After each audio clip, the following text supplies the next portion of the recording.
I'm feeling good. I'm feeling good. And I'm feeling. Então, no tempo, há 20 anos atrás, tinha o Fórum de Relógios Mecânicos. Inclusive, o Adriano era um dos fundadores do fórum. Eu, na verdade, fui assim, um participante muito antigo. Eu entrei, já existia alguns participam, na verdade, até hoje, mas entrei muito no começo, mais de 20 anos. E nesse tempo, não tinha a internet como a gente tem hoje, não tinha o WhatsApp, não tinha nada disso. Então, o que o cara fazia?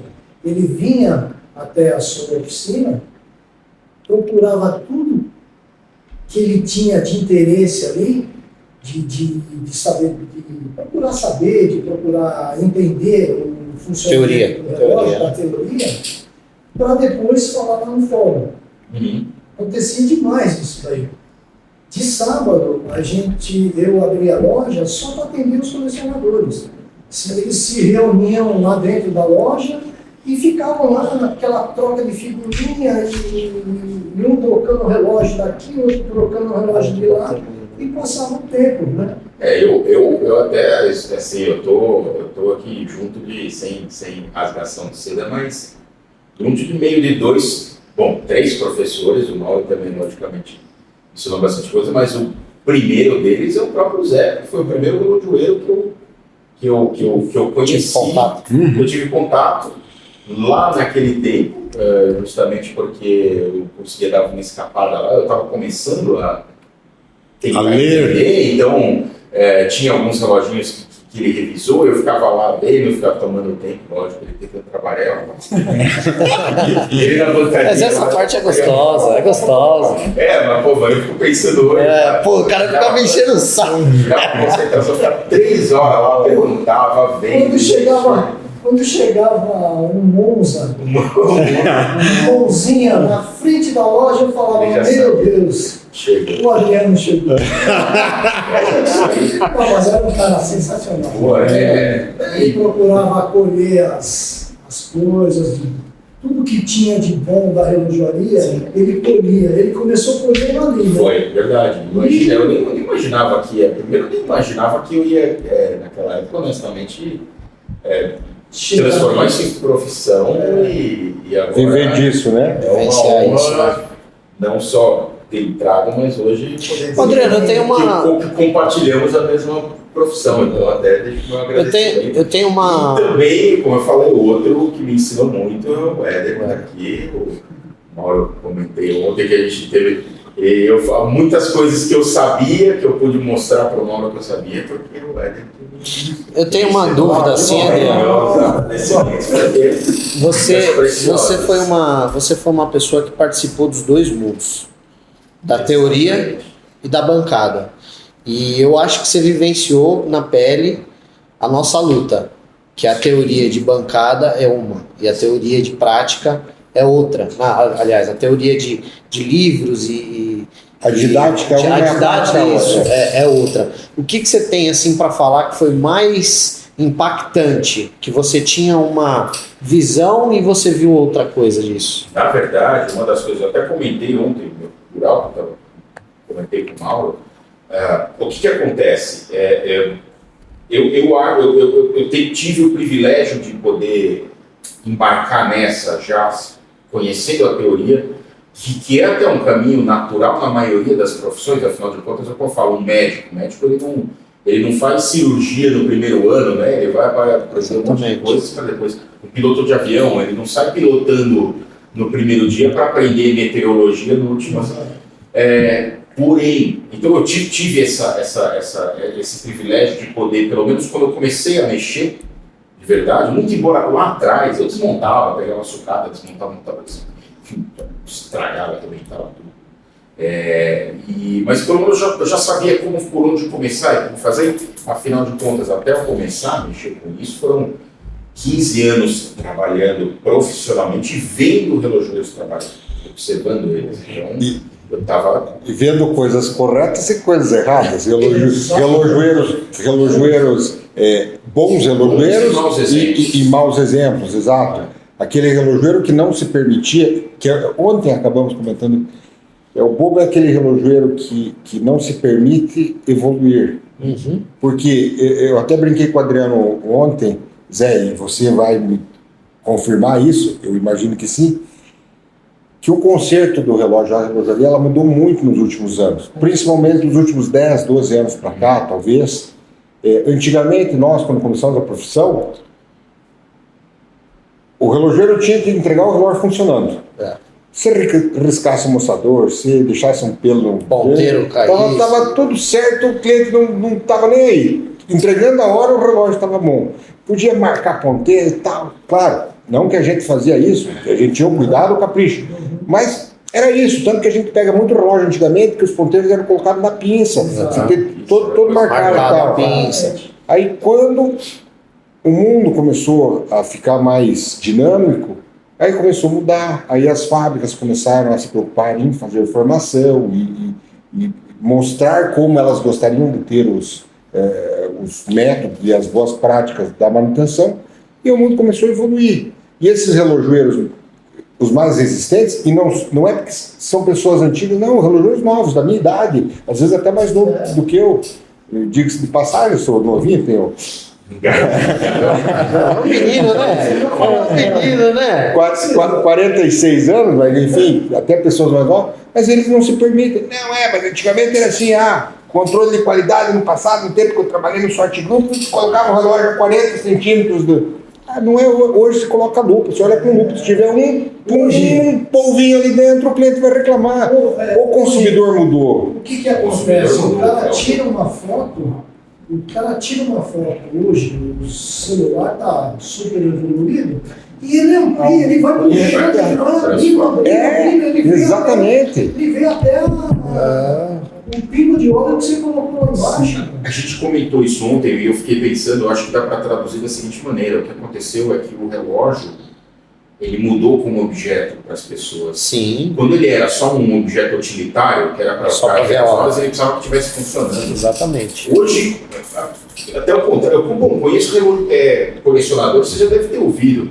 O cara ele nem lembra de acertar calendário, né? O Flávio mesmo ele fala, eu nem olho calendário, o cara quer usar o relógio. Tem um valor para o cara hoje que a estética, a apresentação é o que está no topo. Sim. Olhar a hora ele tem um monte. Olha a hora ele tem o celular, ele olha aqui, ó. Olhar a hora é outra coisa. Isso que mudou e teve que mudar a maneira como a gente trabalha. Até por conta de precisão também, né? A precisão, você pega, eu tenho clientes, por exemplo, o cliente dá corda no relógio, deixa lá ele na posição de caixa e dá corda todo dia no mesmo relógio e alinha com o celular. E fala, porra, meu relógio está dando -5 no dia. Porra, menos 5 segundos no dia com o relógio parado em uma posição única, não é muito. Não é muito. Porque se você pegar no uso e ver uma variação, falar, na posição tal, ele está dando uma diferença, você vai ver que o relógio vai ficar zerado no final. Na média final, o relógio fica zerado.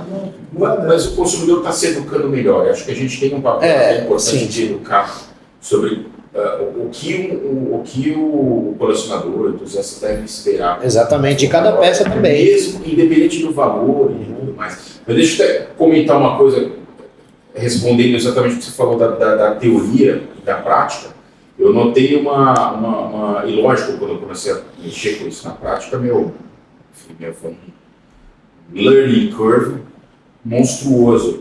E uma das coisas que eu percebi é que, na teoria, você pode pegar em qualquer livro, você tem toda a física e a matemática envolvida no relógio, segmentada em capítulos. Uhum. Então, uma vai falar do que acontece com a espiral, como ela funciona, por que ela funciona, por que ela faz isso, o balanço, depois o escapamento, depois isso, a rodagem, não sei o quê. Ok, só que a hora que você coloca isso tudo numa máquina, Nem tudo funciona. uma coisa a teoria funciona como na teoria, Sim. Sim. Porém, a teoria não consegue, de nenhuma Acompanhar. maneira, mostrar como uma coisa tem reflexo na outra. E muitos dos nossos... E eu sofri um pouco, ainda sofro um pouco, ou pelo menos estou em processo de aprendizagem para entender todos os impactos que tem. Então não adianta você falar, mas se eu estou tendo um problema de marcha, eu vou então direto na espiral, porque se você for no livro lá, você vai se lascar, porque o problema pode estar... E outras coisas. Então, exatamente, é um reflexo de outras coisas. A teoria não consegue explicar. Então, foi um choque, lógico, Opa, não é só fazer isso que está resolvendo. O Éder pode dizer isso muito com autoridade. Então, quando a gente veio montar o escritório em São Paulo, que foi a transição do SWOT Group para a Watch Time, o After Sale, então eu trouxe comigo toda a equipe que permanecia no SWOT Group na época. E muitos relojoeiros estavam no automático e a gente entrou bem nessa fase de transição. E quando um relógio não dava amplitude, a primeira coisa é corda. É só trocar a corda que vai funcionar. Cara, e não era. E aí eu lembro de uma situação que era um 565,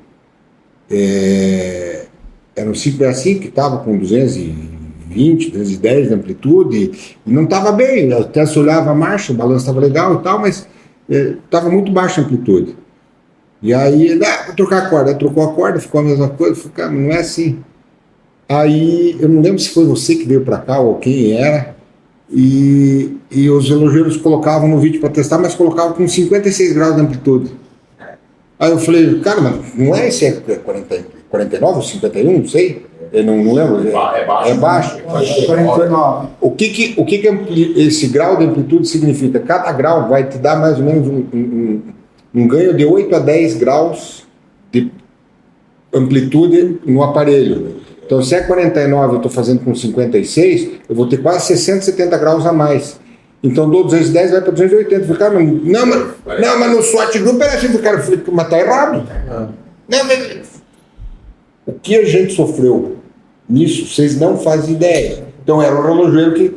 E aí ele não se perdia o tempo de olhar a folga, de olhar a âncora, de ver... Roda de centro, roda de tambor. Até o espiral um pouco descentralizado, que ele esteja forçando perto. Vai poupando. E o que tem outra também. Muitas vezes Verificação. você pega uma máquina dessa, já antiga, desgastada no tempo, e você troca uma roda dela, uma roda de segunda, vai. Você tira uma roda de segunda, coloca lá, ela não vai casar as engrenagens com as outras que estão lá. Por quê? Porque ela já tem um desgaste. Proporcional a todo o resto. Exatamente. E aí fica difícil para você. Você perde amplitude com isso. Você perde amplitude. Você vai perder É igual, eu tenho... O que ela vai fazer? Ela tirar todas as trocar. rodas, tira de lado e põe tudo na rodagem nova. Mas você não pode fazer uma coisa dessa. Eu não sei se você lembra, há uns 2 meses atrás eu fiz a mesma pergunta para você. Porque assim, chegou um cliente que queria, ele tinha um Omega, acho que era esses 1010, 1020, e ele tava com essa dúvida. Ele falou, meu relógio, eu deixei um relógio com, se eu não me engano, 230 de amplitude. Eu tava num relógio bom, pra época, pra idade, tava ótimo. E o cliente achou que o mínimo necessário seria 280, 290 de amplitude. E eu falei, olha, talvez, se o seu relógio tivesse sido revisado lá na Watch Time, passado pelos processos adequados da marca, poderia sim sair dessa forma. Mas aqui a gente não troca, a gente não faz substituição, por exemplo, de uma corda. Chegou, a gente não vai fazer a substituição da corda, só se ela tiver quebrada ou desgastada. Ou então bem mastigada. E assim, eu entrei até nesse assunto para a gente trazer uma pauta que hoje em dia eu acho que é a maior complicação nossa de relojoaria de balcão, que é lidar com a teoria lida na internet, né, com a realidade. O cliente chega com uma coisa lida e é diferente do que a gente pode entregar, né? A gente às vezes não tem o material necessário, vocês têm acesso por conta da marca, de substituir um barrilete, a gente não tem. Chegou um Breitling para trocar, é o que a gente apanha para tirar um ponteiro de Breitling não é brincadeira, né? Porque tem que tirar ele de uma forma correta para não danificar e você colocar, porque a gente vai usar ele de novo. E diga-se de passagem, a gente aprendeu. Aprendeu como o Papai Mauro, né? E é uma luta que a gente tem, que eu tento assim guiar de uma forma os clientes, e eu acho que é exatamente o que você falou, é adestrar. Só que eu acho que também é um adestramento que traz pra gente. Porque às vezes a gente fala assim, porra, será que o que eu estou fazendo tá certo? Porque não, eu acho que a exigência do cliente faz a gente ser um profissional melhor também. Com certeza. O cara chega e fala, pô, Vinícius, eu acho que esse grão aqui desse polimento que você fez para mim não ficou correto. A primeira coisa que eu vou fazer é perguntar para ele qual é o correto. Aí ele vai lá pega lá, acha a foto no Google, a foto de 50 anos atrás, de um pôster tal, e a gente abre e tenta achar a linha original de volta. Faz uma coisa, uma reconstrução parecida. Porque, na verdade, o nosso trabalho é 100% manual. Não é um trabalho de produção. A gente não consegue tirar uma caixa de um torno igual aqueles polimentos de helmet, um Seiko helmet, depois pode pôr a foto lá pro pessoal. Claro. É a coisa mais Paulinho, linda. põe a foto aí, Paulinho. É a coisa mais linda aquele polimento. Só que ele é um polimento usinado. Você vê o rastro da ferramenta de corte. Você vê o rastro da ferramenta de corte. E aquilo não tem como se reproduzir. Só se você mandar num centro CNC, o cara vai fazer o projeto. E eu acho que nem é assim, né? Mesmo assim. Não, porque vai ter o desgaste do material ali. Não, mas mais para você conseguir o grão certinho. Para conseguir o grão. Mas mesmo assim não vai chegar perto, né? Olha, na verdade, até para você vir de exemplo disso, se você pegar um relógio que eu acho interessante, e tem uma vantagem que a gente consegue comparar muito bem a diferença que esse tipo de coisa faz, é o próprio Numote. Porque a própria referência clássica do Numote, agora, quase que pode ser mudou, mas basicamente desde 1960 e eu acho que 8 ou 9, ou 7, eu acho, que é a referência 145022, depois virou. Ele foi fabricado do mesmo jeito até agora, até virar coaxial. Só que se você pegar as caixas do 145022 de 1969, depois pegar um 74, pegar um 80, um 89, um 95, um 2004, cara, o acabamento é diferente, o formato da caixa é diferente, o formato das alças é diferente. Aquele ângulo ali muda. Então, assim, na verdade, se você não fizer na mesma máquina, você já não vai conseguir reproduzir tudo. Então, cabe, aquela tal história, cabe a gente também tentar educar. Educar, não digo no melhor sentido da palavra, mas não educar o cliente, mas educar a expectativa dele. Isso, exatamente. Porque a gente trabalha pela expectativa exatamente. dele. E ainda temos a vantagem de, por ser um processo manual, a vantagem é que a gente consegue fazer, a gente consegue chegar nos meios termos. Quem trabalha só com máquina, não tem, se aperta um botão, ela vai sair daqui. Exatamente. E tem, consegue chegar no meio termo. E tem um caso que aconteceu há um pouco tempo atrás, que até o Flavinho lá, um abraço pro Flávio Maia aí, ele postou nas stories dele, que foi um polimento que eu fiz no Mark II, e o Mark II ele tem a variação do polimento circular e tem o polimento em axial, o soleil, né? O polimento, os dois que eu faço, eu consigo deixar o mais perto possível, graças ao Papai Maurão, né?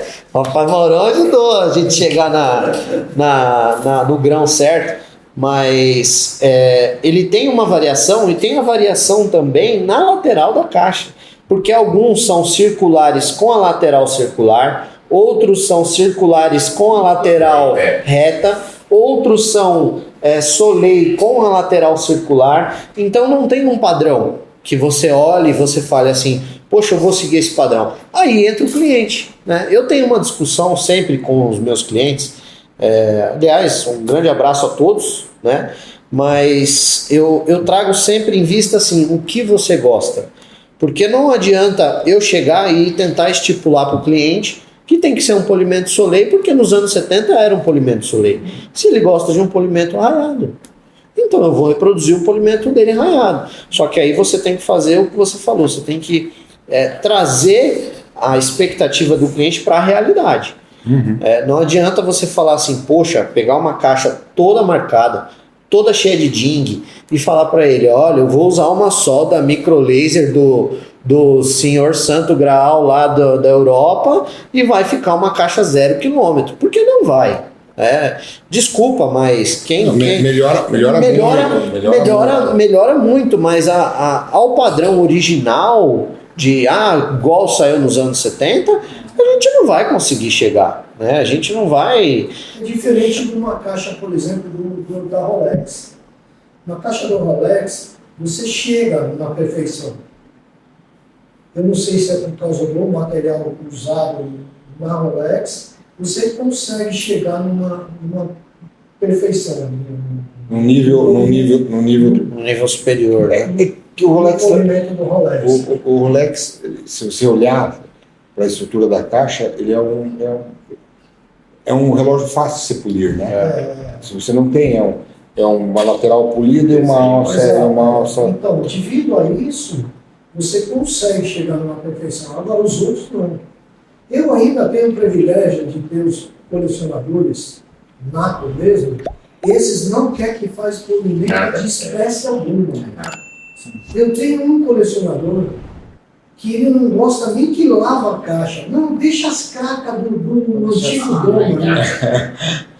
Eu quero sentir o cheiro do perfume do cara que usava lá nos anos 70. São tudo coisas que hoje em dia, o colecionador mais moderno, eles querem um relógio super polido, eles querem um relógio super trabalhado.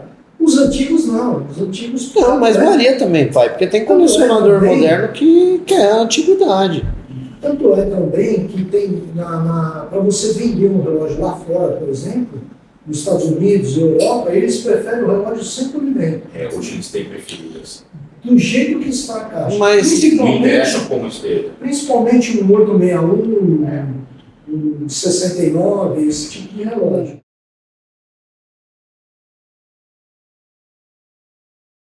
And I'm feeling good.